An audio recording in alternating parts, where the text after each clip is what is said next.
Thank you very much, everybody. Thank you, Patty, of course. So, to begin with, digging into tunnel corruption, that is an enormous topic. There is no shortage of tunnels or corruption separately in Chicago, so they come together and they get a lot of work done. Now, this is a cartoon from the Chicago Reader showing some of the 6 tunnel systems that we have under our feet. Starting at the very bottom, we've got the deep tunnel, which is part of the Tunnel and Reservoir Project, which is about managing rainwater.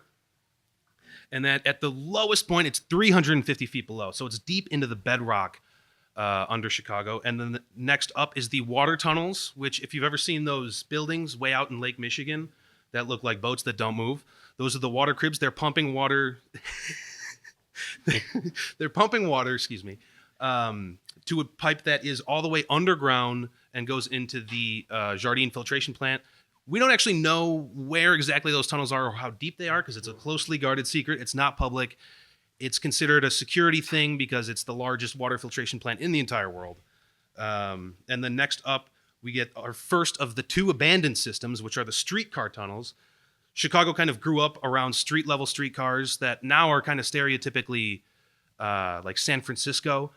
But back in the day, much better than getting over the bridges, they dug only 3 tunnels for streetcars that were 60 feet deep. All 3 of them are still there. They cross under the river at LaSalle, Jackson, and Washington.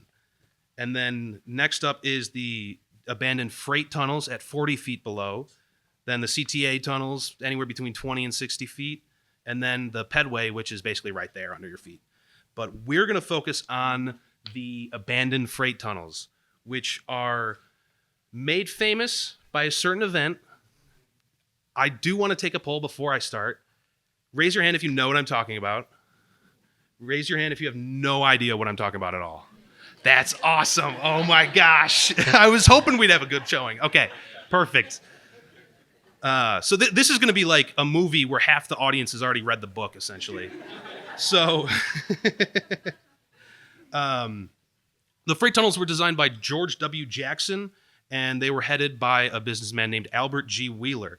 Now, just the first of a handful of little bit of foreshadowing that we'll find when we talk about the first half about the tunnel's construction. During the construction of these tunnels, George Jackson got a lot of new patents for certain technology, and one of the patents that he got was U.S. patent number 940,323, which is bulkhead for tunnels and the like. And from the patent, it says, may be desired to employ said bulkhead to cut off or isolate a section or length of a tunnel in case of a leakage through a broken wall of the tunnel from an overhead body of water. Just as an aside. Now, the era that the tunnels were built in, it's important to understand that this era is called the time of the Council of Grey Wolves, which sounds like it's from Lord of the Rings or something. But the Grey Wolves was the nickname for the group of grifting, or at the time the word was boodling, aldermen in City Hall. They got that name from a famous muckraking reporter, Lincoln Stevens, who said that the name was for the color of their hair and the rapacious cunning and greed of their natures. But he also added that the Grey Wolves were a lot of good-natured, honest thieves. Now, an alderman from this era, Nathan T. Brenner, who I believe was the 9th Ward, said that of the 70 aldermen in city council, back then you got 2 aldermen per ward, that's why they had more, 70 aldermen in city council. Out of that 70, there were maybe 3 who were not, quote, able and willing to steal a red-hot stove. So this is the kind of environment that we're coming onto the scene here to start this new business. And the leading aldermen included guys with some outstanding nicknames. We got Bathhouse John Coughlin, Michael Hinky Dink Kenna. If anybody's from Mount Greenwood? No? Okay, never mind. There's a bar in Mount Greenwood called Hinky Dink, and it's named after him. And then there's Johnny DePow Powers. He got that nickname much later after the events I'm going to talk about because somebody blew up his front porch with dynamite during the Alderman Wars. So I wonder how he felt about that nickname. Anyways, another thing about this era is it's just rife with franchising scandals. At the time, instead of having things like the CTA or building new utilities, the city would pass what's called an ordinance to establish a franchise, and the franchise would have certain rules. For a general example would be, you have to establish a streetcar line from this intersection to this intersection, and it has to have this many stops. It has to be capable of carrying this many people. It has to cost this much, things like that. And then a company would offer a certain amount of money to the city and say, I can get these done within these parameters and get it ready by the time you need. And that's how you would buy a franchise. Now, what our gray wolves really like to do is pass the bill for the franchise, give the franchise to the specific person they wanted to give it to, and then that person would go and kind of shop it around and see where you could get the best price and pocket the money. And they weren't even required to say how much that guy paid the city for the franchise in the first place. Now, one of the more famous examples of the franchising scandals was in early 1890s. The General Electric Railway Company, no relation to the ginormous corporation that exists now, was granted a handful of very promising franchises to establish streetcar service on certain streets in the South Side. And this was specifically targeted to compete with the very entrenched Chicago City Railway. Now, these franchises were granted to Albert G. Wheeler. And he immediately went and offered the franchises to the Chicago City Railway instead of establishing that competition, because he knew the Chicago City Railway's got deep pockets. They don't want to deal with any competition. You get a monopoly, you're going to protect it. So he offers them these extortionate prices, and the Chicago City Railway ends up taking Wheeler to court. Wheeler ends up winning, and he gets a very pretty penny out of this. But he spent so much money on greasing palms to get this deal done that there really wasn't much left over for himself. So him and his business partner, Edward Judd, pivot to a new idea, and they organize the Illinois Telegraph and Telephone Company, or IT&T. And that happens on June 23rd, 1898. Now, 4 days after this company is incorporated, Alderman Edward... This is a political cartoon. I don't want to breeze past this. This is for the Bathhouse John. Yeah, this is Bathhouse John, and he's got his donation bucket at the bottom here. Guests not contributing voluntarily will regret it. just planting a little bit of subliminal messaging. No. Not quite yet. Now, 4 days after IT&T is incorporated, a new ordinance is introduced to Chicago City Council by Edward Novak, and the ordinance is for a conduit of tunnel systems to bury telegraph and telephone lines. And they wanted all of the telegraph lines in essentially from North Avenue down to 35th and from Ashland to the lake. So essentially downtown, and then quite a bit some after that, to have every telecommunications line be buried. This franchise was going to be competing with another very entrenched company, the Chicago Telephone Company. And that company already had several hundred operators alone servicing all of the phone connections that they had in the city. This was approved by City Council. Mayor Carter Harrison, vetoed this because of the enormous amount of problems. There was no requirement for when this had to be ready. There was no requirement for how many phones you had to set up. There was no price requirement. There was no explicit grant for the city to use their conduits and their telephone poles. So it was very much a rush, like, okay, we got to at least look like this is a serious ordinance here. And so 8 months later, in February of 1899, they revised the ordinance. Carter Harrison lets it pass. And it's important to note that this franchise, which is just a conduit just to be wide enough for people to service the lines, to pull wires through and to maintain them. And the size of these tunnels was not specified in the ordinance. That's an important detail. So write that down. That's going to be on the test. So that night on February 21st, some aldermen get together at a saloon owned by Johnny DePau, Powers and O'Brien Saloon. And almost immediately, they launched a huge PR campaign about this amazing new telephone service everyone in Chicago is going to get. They have not broken ground on a single inch of tunnel, and they're saying, you guys better get ready for the best phone service you've ever seen in your life. Now, part of that was because they were going to be using the first automated dial telephone with an automated switchboard, so it didn't require an operator.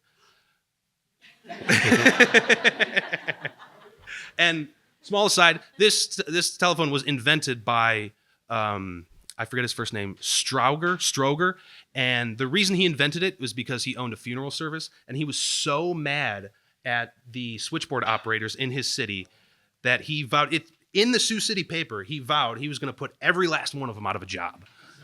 So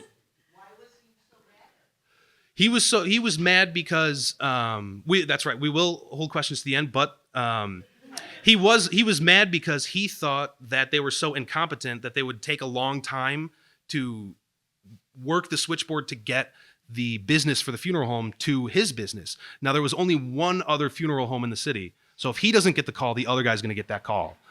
So he didn't know if maybe the other guy's wife worked at the switchboard, or these girls just had it out for him. But he made his choice on what he was going to do to handle that. So in August 1899 is when construction begins. It starts in the basement of Powers and O'Brien's saloon.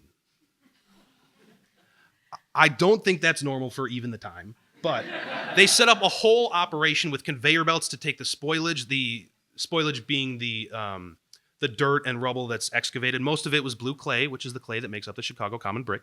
Have to give a shout out to Chicago Common. And immediately it's a nuisance to the neighbors. There are huge lines of wagons waiting to get the spoilage, and it's a huge nuisance for the neighbors, and the neighbors start complaining after a couple of months of settling visible foundation cracks in their building. Now, the city inspected it and said it was fine, you guys. I don't know why. I don't know what you guys are groaning about. The city said it was fine. The Gray Wolves would never lead us astray with a name like that. So in February 1900, 6 months after construction starts, the Public Works Commissioner submits a report ordered by City Council on the company's compliance of the franchise and on the issue of settling. And obviously, settling is fine. What are you guys worried about? And when this report is submitted, Alderman Edward Novak, who, if you remember, was the alderman who first introduced the ordinance to establish the tunnel telephone franchise. Edward Novak moves, according to the records, to have the report approved by City Council and then entered into the record. Now, those are two separate things.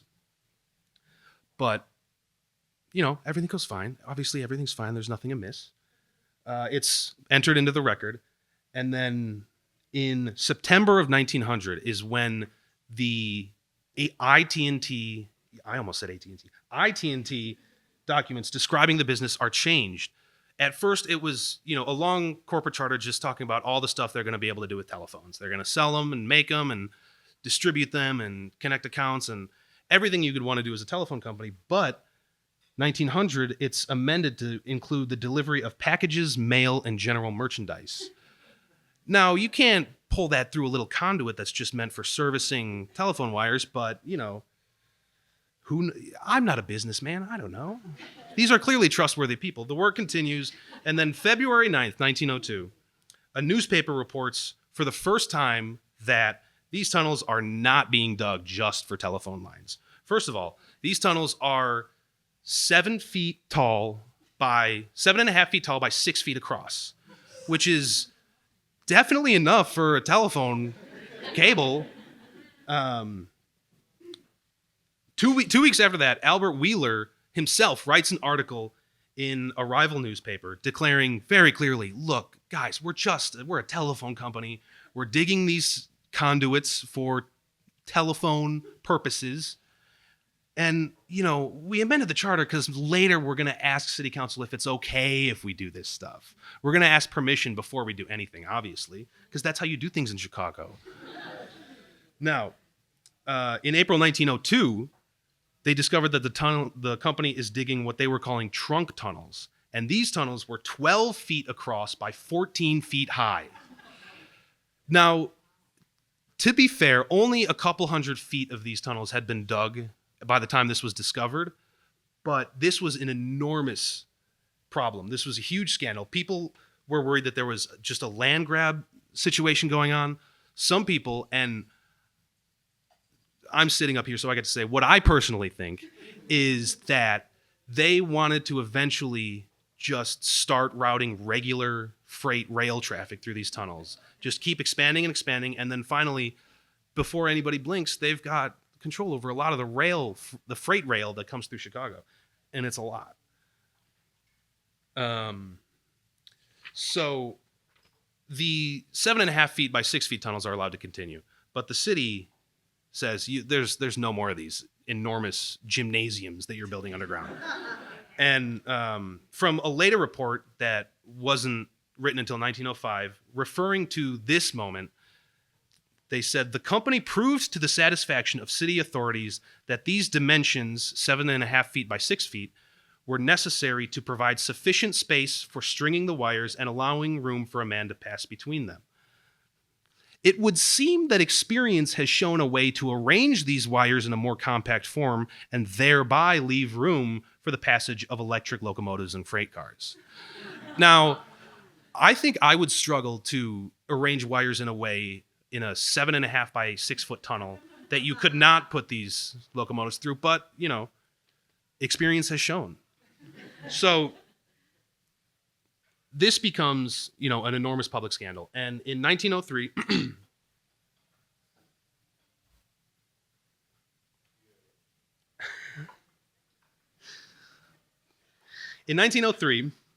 a new ordinance was passed with a new franchise. And in that later 1905 report that talked about what experience will show, they said that this new ordinance was discussed by the public press, was given great publicity, and drew to it the attention of civic bodies, clubs, reform associations, public-spirited citizens, with the result that it is a much more carefully drawn ordinance than the first one. So sometimes we get it right, you guys. We're talking about scandals all winter, but sometimes, you have public input and things go well. So they try to be a little sneaky, and then they got caught, and then they had to be on the up and up, and that's the end of the corruption, right? September 1904. The famous date. Edward Judd, the guy who was with Albert Wheeler from the General Electric Railway years previously, he drops the bombshell accusation that his former business partners, Wheeler and Harris, were conspiring with a city clerk and a deputy city clerk to falsify an entry in the city council's journal of proceedings for February 5th, 1900. Now, if you refer back to your notes, February 5th, 1900 was the day that report was approved and entered into the record by Edward Novak. So this is why I said according to the records, it was approved and entered into the record. Now, Judd says that the report should simply have just been placed on file, but not necessarily given the approval of city council. Wheeler and Harris accused Judd of blackmail, obviously, threatening. Judd had, threatened to release harmful information about the company. Did he want anything in return? We don't know the details, but what we know is that Judd had a really hard time getting traction on criminal investigations, on grand jury investigations, so he couldn't get anybody to bring criminal charges. So he sues these guys himself. He sues Wheeler and Harris. Now, before the trial, Judd's own credibility was called into question. I leave the interpretation of this moment up to you, but the report is that Edward Judd is being arraigned for embezzlement for diverting IT&T funds from a woman named Mary C. Overlook, intended for medical expenses.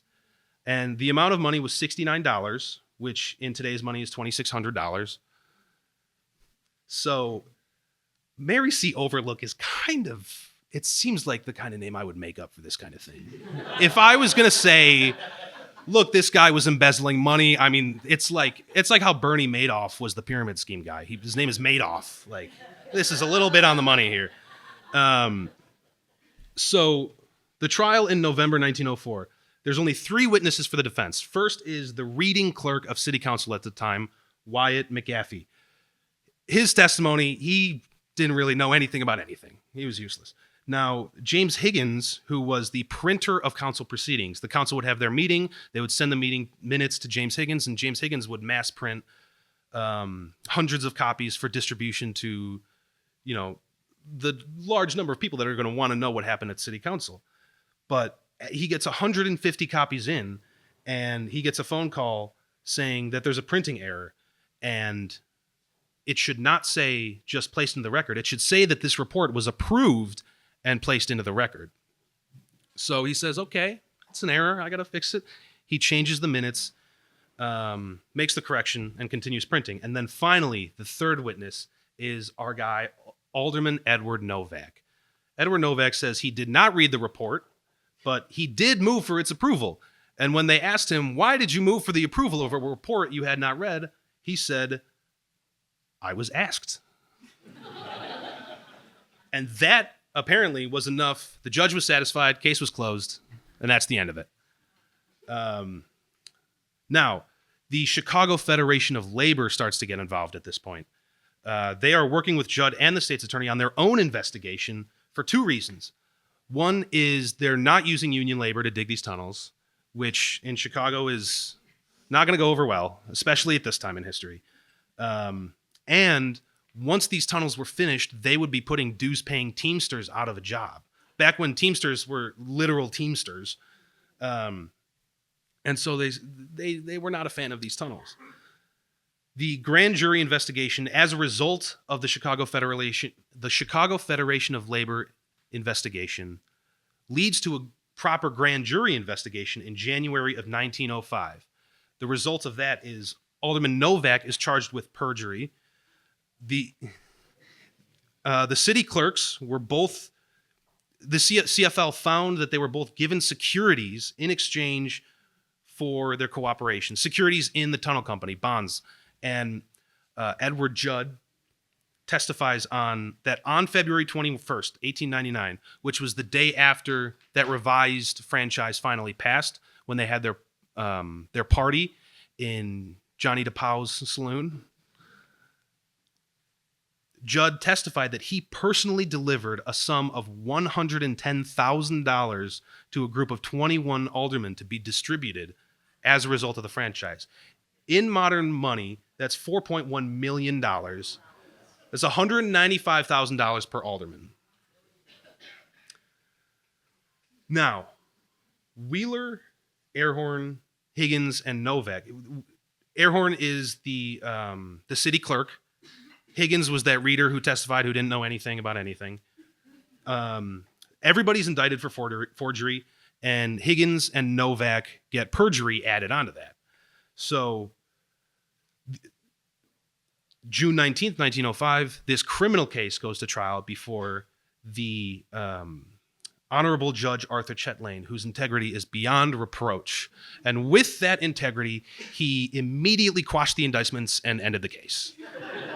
He was censured by the Chicago Bar Association, and this moment is only one of a long list of events that might be even bigger deals than this. This guy, he only got censured, but he basically got away with it at that point. There's one final attempt by a public interest citizens group to have Airhorn, the Chicago city clerk, to have him held accountable by a professional services organization. And just as that's about to get started, that reading clerk, Wyatt McGaffrey, he allegedly just happened to accidentally destroy the only remaining copy of these proceedings. And with that, the report that is under question this whole time is also destroyed. So that's how the tunnels got started. Now, February 10th, 1904, the tunnels open for business.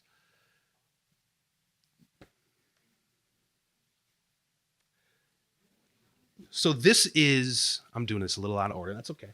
This is how the tunnels looked as they were being built. So you can see, I want everybody to look at the roof of the clay before the tunnel is filled in. They would dig it out with knives and actually cut out big slices of blue clay. And then they would build a wooden scaffold and just pour concrete into the scaffold.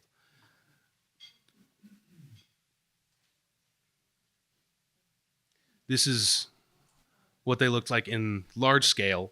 This is an intersection, so those two forks that branch off just ease up the 90-degree turn.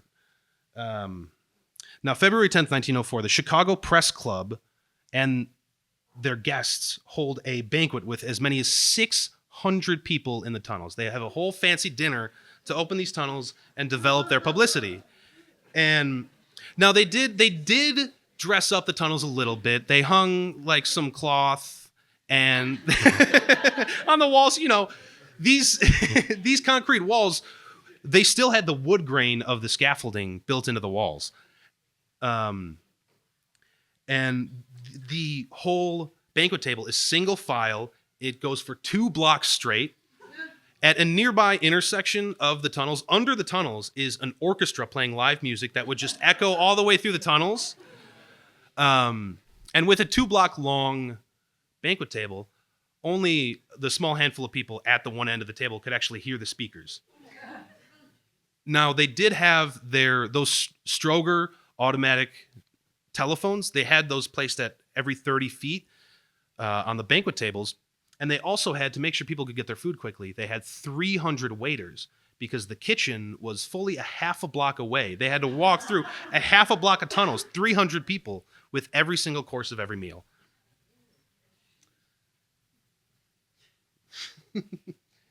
Now the spoil, once they really started going, was dumped into Lake Michigan to help contribute to building Grant Park. The tunnel company actually got a franchise to do this. They didn't pay the city to get the franchise. They just made it official, got a franchise to dump all this spoil into Lake Michigan. Now there's one other company that was also granted a franchise to help dump stuff in the water to start the foundation of Grant Park. And that was Great Lakes Dredge and Dock Company. That's just some foreshadowing for everybody. Now, over the life of the tunnel, there was a lot of struggling. The biggest issue was that the upfront cost of actually connecting your building or your business to the underground tunnel network was so expensive that nobody would consider it worth it when the streets are free and right in front of your building.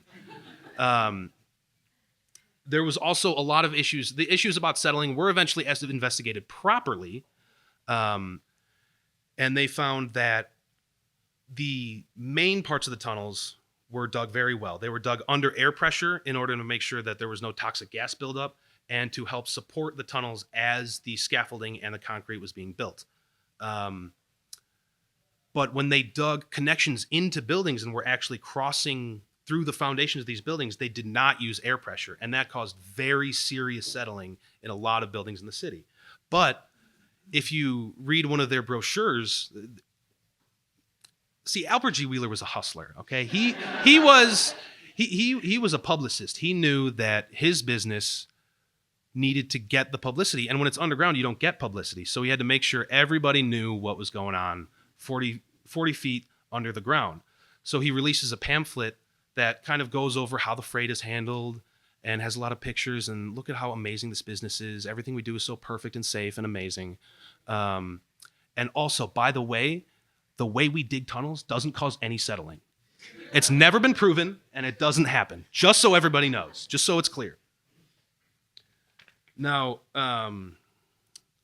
after these scandals at the beginning of the tunnel, a architecture periodical, Western Architect, in July 1905, makes their assessment of all of the drama of the beginning of these tunnels. And they say, by means of corruption, graft, cheap concrete, and fake engineering, and the forgery of public documents, the millions of dollars of value invested in the skyscrapers of Chicago are jeopardized. Her elevated loop structure, her sewers, and her cable slots and her foundations are settling over the illicit tunnels, and they will continue to settle. And neither can George Jackson, hot air, compressed air, or any other kind of air stop them. The taxpayers of the future will foot the bill for damages and litigation. Ominous.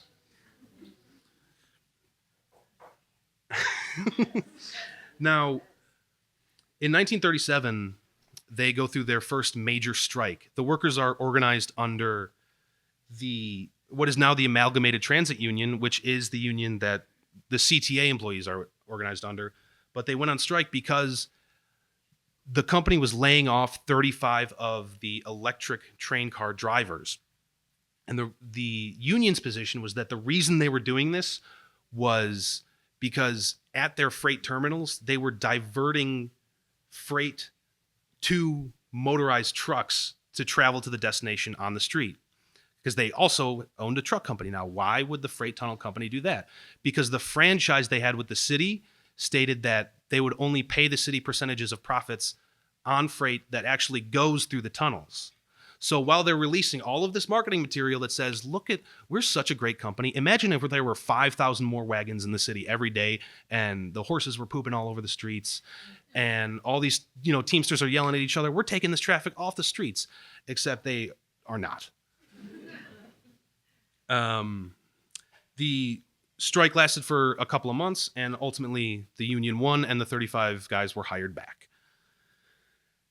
Now, before I move on to the other end of the Chicago tunnel flood scandal, I do want to mention a couple of interesting things about the tunnel system. First is a scene from the Blues Brothers is filmed on a set that was meticulously detailed to look just like the tunnel system because they couldn't get permission to film in the tunnels.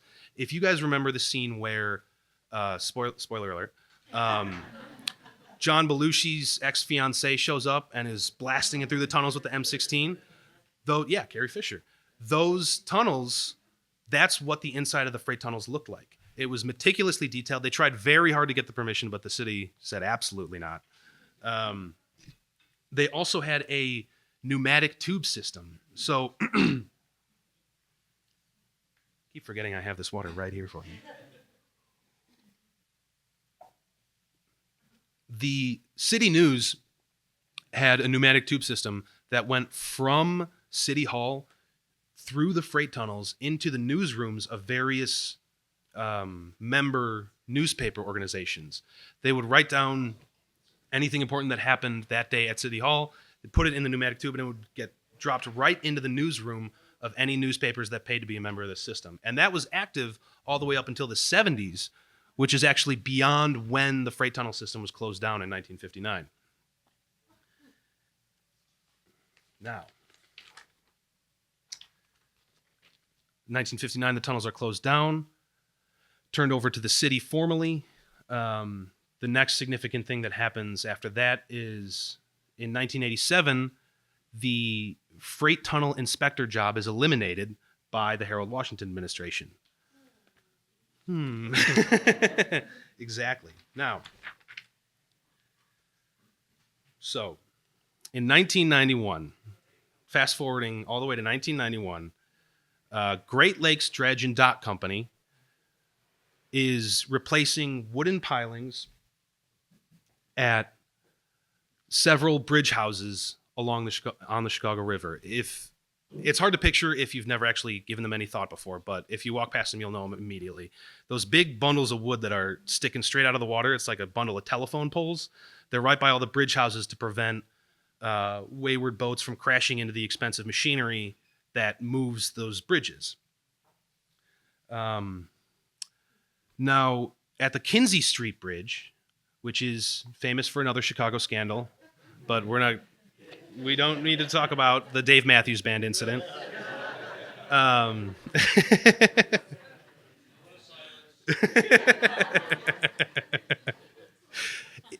It's really embarrassing how late into writing for this lecture I realized that it was the same bridge. They find that one of the pilings is too close to the bridge house to easily put into the ground. So they ask the city, can we move it 3.5 feet south? City says yes, verbally, not in writing. Now, a couple of months later, in October of 1991, Mayor Daley announces the restructuring of the Chicago Public Works Department into the Chicago Department of Transportation. 267 jobs are eliminated. A lot of jobs are shuffled off into other departments, but for the most part, pretty much everybody who still has a job ends up as part of Department of Transportation.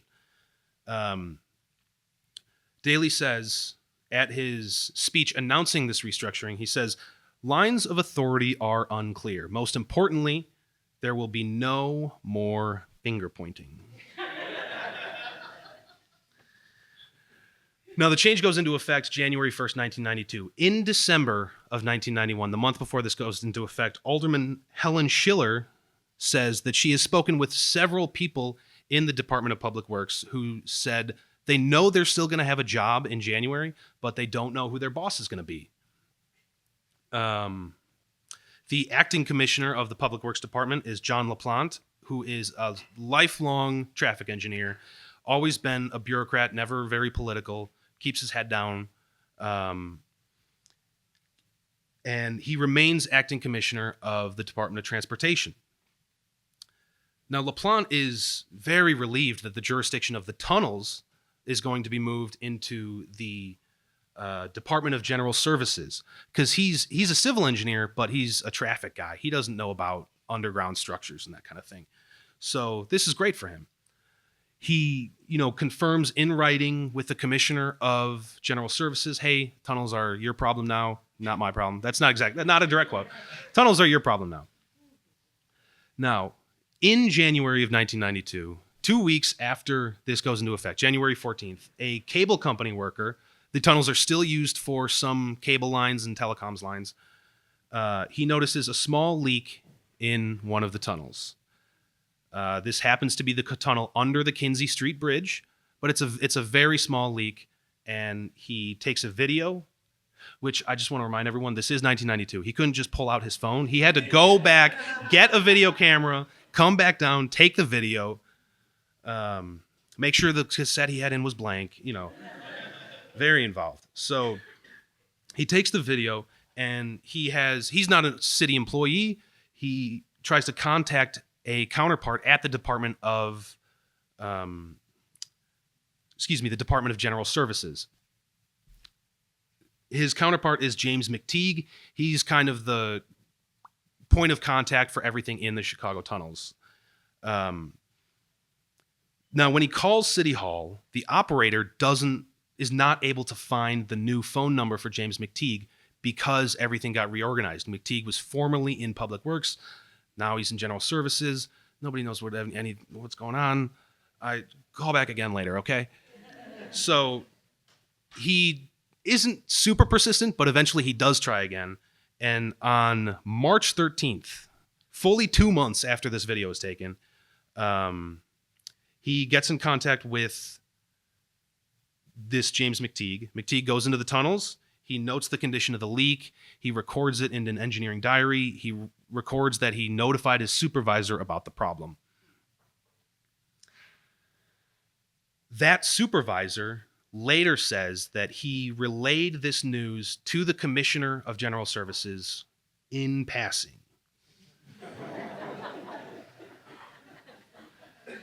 Now, March, look, there's a leak. It's going to be fine. March 17th, James McTeague talks to the chief soils engineer, who's part of Department of Transportation. This is the first official in CDOT to know about the leak. They go to take photos of the leak the very next day, and McTeague, again, 1992, McTeague drops the film off at an OSCO to be developed. He picks it up. He picks it up March 24th, having been delayed by a snowstorm. I checked, there was one snowstorm like the Sunday morning that weekend. And it was 1992. They still got snowstorms in March. But there was snow that weekend in his defense. He eventually has another meeting with Department of Transportation on March 25th. After that meeting is when John LaPlante finds out about the leak. April 1st is the first time that he personally hears about the leak. Now, the tunnels were under general services, and McTeague knew that, and he didn't want it to be his problem. But he said, quote, "Since we had already gone down there and looked at it, I wanted to get the job done. So I accepted the responsibility, perhaps more responsibility than I should have, because I wanted to make sure things get done right." LaPlante immediately tells his people to start getting bids on fixing it. There's an initial estimate of city workers just bricking up the entrance for $10,000, but they quickly figure out that the scope of this work is well beyond that. But when they get bids, the bids come in at $75,000, which from 1992, in today's money, that's $170,000. So that's way more than they were expecting. They say, we got to get more bids, but we got to do this quickly. So they set an appointment with two of the bidders to go down and look at the leak on April 14th, 1992. That's when the appointment is set. At 5:57 a.m. on April 13th, 1992, workers at the merchandise mart call 911 due to basement flooding. There's 2 inches of water in the basement, and by the time firefighters arrive, there are several feet of water in the basement. This problem very quickly spreads to other buildings in the loop, and the power to a lot of buildings is cut before the water can rise up to the level of the electrical transformers in the basements of those buildings. The loop is evacuated due to an invisible flood nobody can see. A lot of people are wondering, why do we have to go home? What flood are you talking about? The river is down there. Now, now that morning, as the loop is being evacuated, obviously they know there's a story developing, but also nobody really knows what's going on. Reporter Larry Langford is sitting in his car downtown near the merchandise mart because that's where the flood started. And he's listening to a police scanner where he is getting police, fire, and building maintenance radios. And he hears someone from the building maintenance in the merchandise mart say, "There is fish in this water." Langford happens to be right near the Kinsey Street Bridge because it's close to the mart. And he just looks over the side into the river and he sees an enormous whirlpool, like the bathtub draining into the bottom of the river. So he breaks the news live on air, and within 30 minutes, police and fire show up and swarm the area. Now, this is the banquet. These are all these women. I got so excited. I'm sorry. They put special floorboards in so people wouldn't just be walking on the muddy ground. And as you can see, I told you guys, they dressed it up a little bit. Look, it looks so fancy. They must have dusted and everything. Now, I'm doing this all out of order, but I got to mention this. This is the kind of data visualization they were doing in 1905.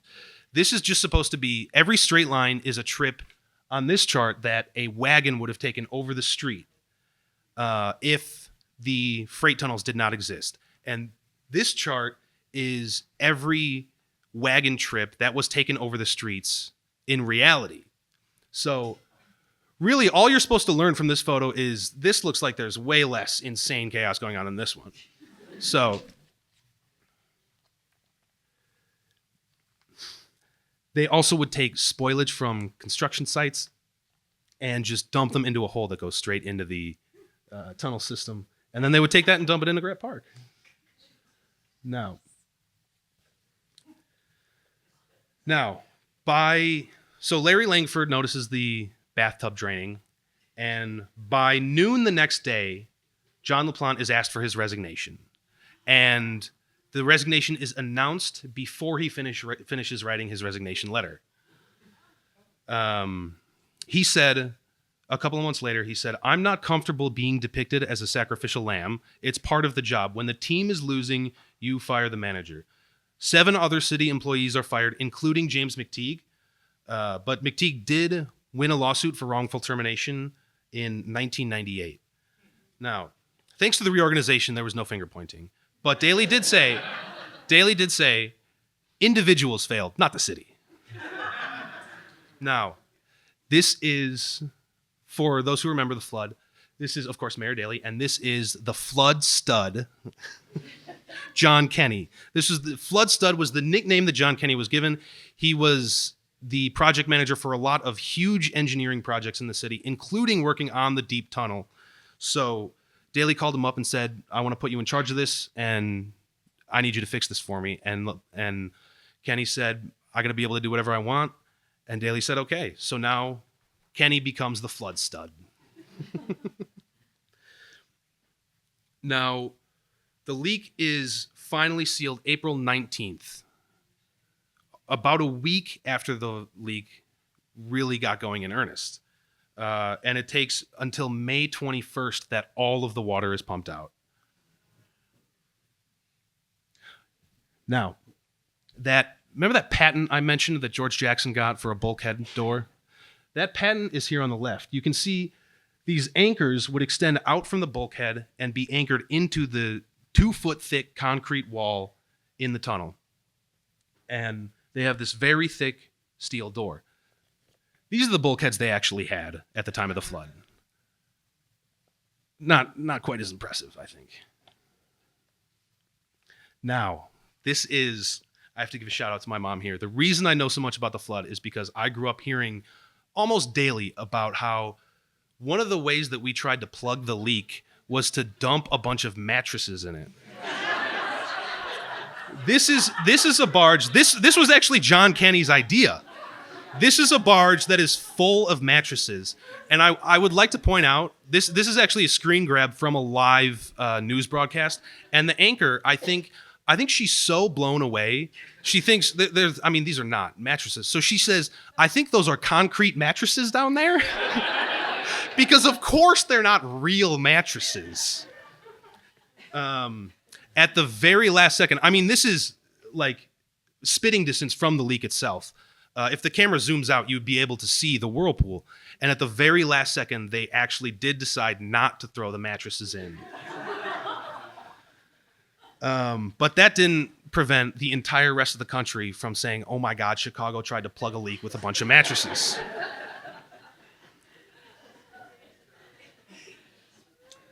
Now, this is the nitty-gritty of how the leak occurred. They're putting in these new pilings, and the freight tunnel is down here 15 feet below the bottom of the river. This is the Kinsey Street Bridge, the bridge house, the new pilings. Now, they asked permission to move 3.5 feet south, but there was also some old piling in the way. So it's sandwiched between the tunnel and the new piling, and that pressure is just enough for the wall to cave, and nobody talks about it for 3 months, and then next thing you know, it only costs about $2 billion. So the lawsuits related to this flood last for several years, and there are so many of them that they all just get thrown together and consolidated into a single lawsuit. The main issues that had to be resolved was whether the flood was technically a leak or a flood. For insurance purposes, it was ultimately classified as a leak, so you will hear people refer to it as the Great Chicago Leak. There was also, because this piling was being put in by a barge with a crane on it, there was the question of whether admiralty law applied. And Great Lakes Dredge and Dock wanted this really, really badly because if admiralty law applies, the liability of Great Lakes Dredge and Dock would be limited to the value of the boat doing the work. Now, this goes all the way to the Supreme Court. The Supreme Court decides that admiralty law applies, but now this is the part where I try to describe a complicated legal idea. Well, I know that there are two attorneys in the audience, so we'll see how I do. Maritime law has this concept called privity, where the owner of the boat has to be privy to what the boat is doing, or the owner is not actually liable for more than the value of that boat. This goes back all the way to, the British Empire, 1750. A boat in India isn't actually under the control of its owners in London. So there's no mistake the boat can make that would be the owner's fault that would cost more than the entire value of the boat and everything on it. Now, a boat in 1750 that's on the other side of the world is not quite the same as a barge in the middle of the second largest city in the country in 1992 with 2 working radios on board. So even though Admiralty law does apply, that liability is not actually limited to the value of the boats, which would have been like $600,000.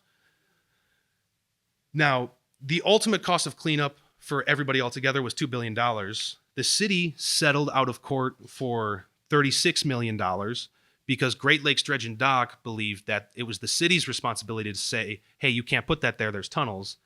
Well, the city was saying, you shouldn't have put that there were tunnels there. So the city paid $36 million to settle the lawsuit, which is way less than the buildings and the insurance companies of the buildings in the loop were trying to get out of them. That is on top of $14 million in legal costs for the city. Great Lakes settles for $26 million.